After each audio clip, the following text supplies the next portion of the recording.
Hey everyone, it's Shaelene from DBT of South Jersey. You guys asked for more skill support, so here we are. Today I'm going over emotion regulation, accumulating positive experiences.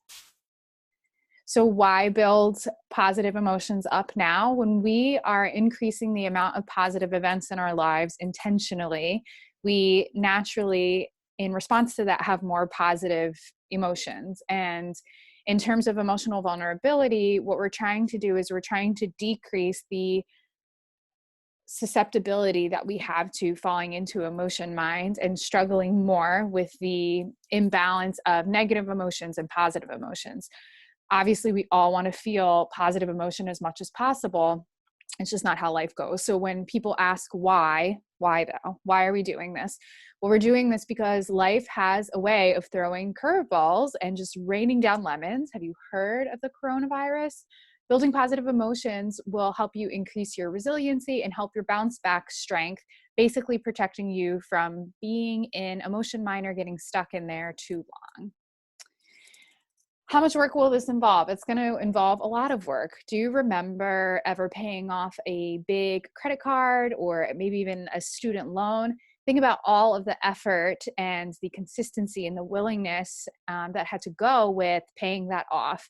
And accumulating positives is doing similar work. It takes a lot of work to be well emotionally overall, but we want to think about this kind of like a banking system. So if life has been raining lemons, throwing curveballs, and things have just been really hard, there's a lot of withdrawals that have been happening from your emotional wellness account.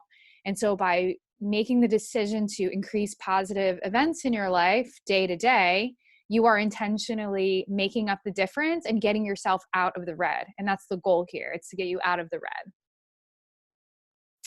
Hey, Shaelene, this is short term, a puzzle. That's what it says under there. A puzzle ain't going to change my life. Going to color a page or go for a walk or go to yoga or take a deep breath, whatever it is you're going to tell me, that's not going to change my life. And I mean, true, it's not going to change your life. Taking a nice shower, lighting a candle, all of those things, none of that's going to change your life. But what it will do is it'll change your moment. And sometimes that's all we have. Like, I can't work on changing my life in the long run right now in this moment. I can do a bunch of little things that are going to contribute to those changes long term. And yet all I have control over is what's going on right now, right? So it takes a bunch of small movements to impact the long term so that way we can see bigger growth and bigger change and an overall life that we feel more satisfied with.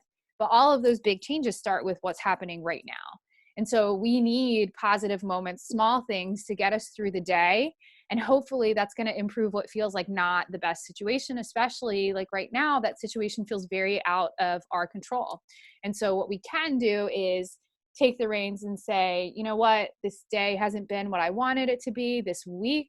Things have just been really hard. So I'm going to do everything in my power to make sure that I've got small things planned throughout the day that are going to give me a little bit of a boost.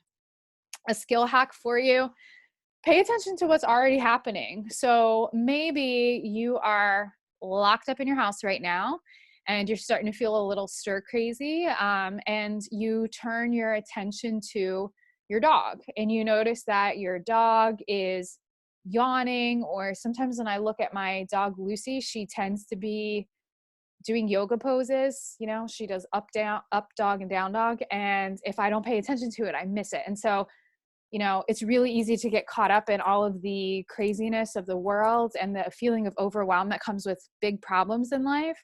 And so a nice way to practice accumulating positives in the short term, like a really quick, easy, it doesn't really cost you much deposit, is just to pay attention to what's happening right now.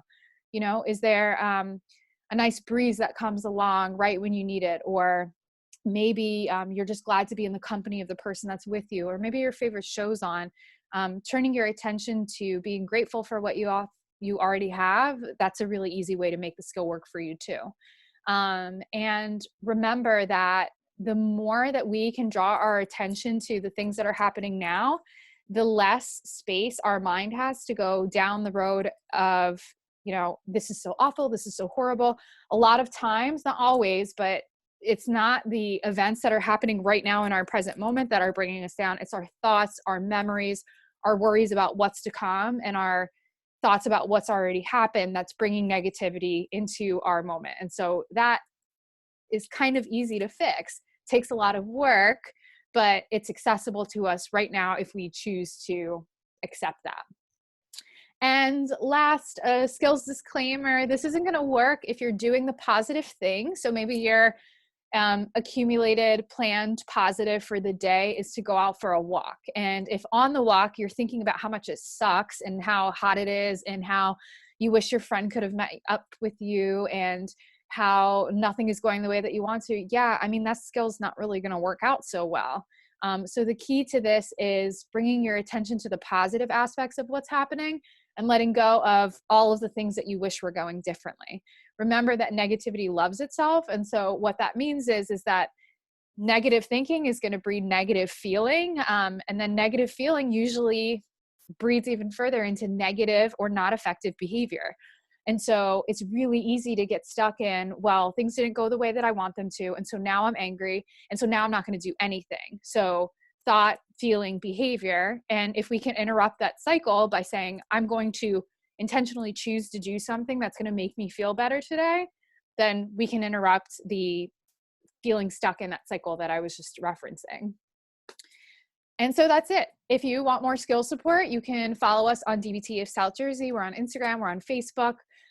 You can contact us to set up an appointment. And throughout this week, or when you're watching this, if you are taking time to increase the positives in your life, take a couple and plan some for every day of the week.